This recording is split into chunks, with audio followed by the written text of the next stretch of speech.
On many occasions, we're asked by our customers and patients who play pickleball whether tennis shoes can be utilized on the courts in that particular game. And my answer to them is yes. And in many cases, they can be more effective in reducing injuries associated with the game.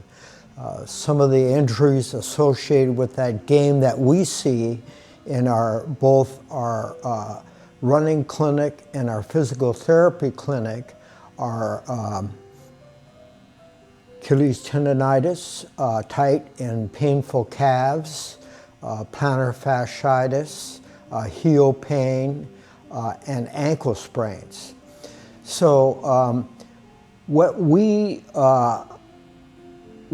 feel that is really essential for a good court shoe to prevent these injuries are shoes that have or that are in the high stability category, so that they can prevent degradation in the midsole due to the dynamic court reactions on the ground, court reaction grounds, and increases in temperature because of those ground reactions. The second thing they need to have is moderate to maximal hindfoot stability to reduce ankle sprains. The third thing it needs to have is moderate to maximal loaded heel to toe drops to prevent increased tension to the posterior calf complex to help prevent those injuries such as tight and painful calves, Achilles tendonitis, heel pain, whatever. The other thing it needs to have is good insole translation. In other words, it needs to have an insole that's going to translate the ground reaction most accurately to the lower extremity to help also to prevent ankle instability. So I have two shoes here that I want to compare.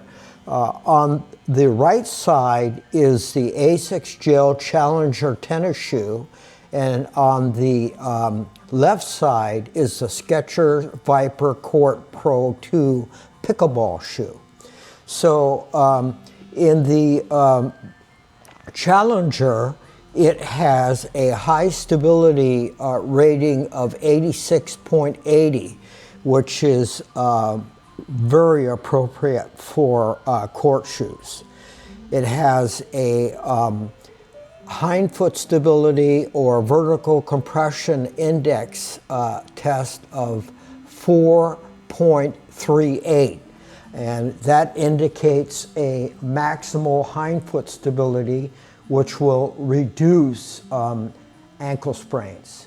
The third thing it has is it has a high loaded heel to toe drop of 5.62 millimeters, which will reduce the tension on the posterior calf complex, reducing those injuries associated with it, as mentioned before.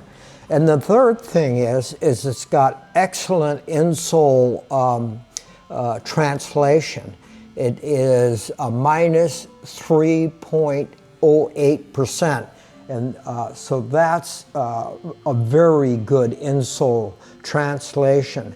In other words, it's able to translate almost 97% of the midsole's ground reaction to the lower extremity, and this helps to reduce ankle sprains by activating the neuromuscular activity around the ankle. So let's take a look at the Viper. The Viper has a stability rating of 50.27, and that's in the minimal stability category, which is not great for a court shoe. It's going to degrade fairly fast due to ground reactions and increases in temperature. It has a hindfoot stability or vertical compression index of 8.66, and that is a very soft heel midsole, creating or making a unstable hindfoot stability, and that can lead to ankle sprains.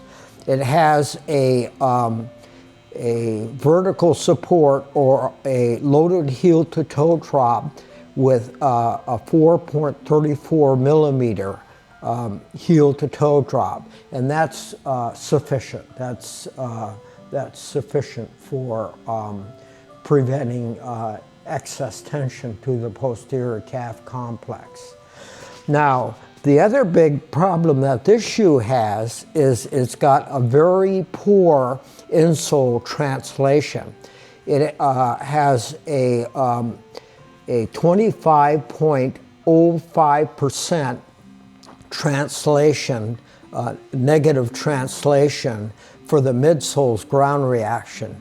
In other words, it's only translating about 75% of the midsole's ground reaction to the lower extremity, and that is not helpful in providing neuromuscular activation that will help stabilize the foot and ankle complex. So if you take a look at both of these shoes, really the A6 Gel Challenger is probably a much better shoe for pickleball.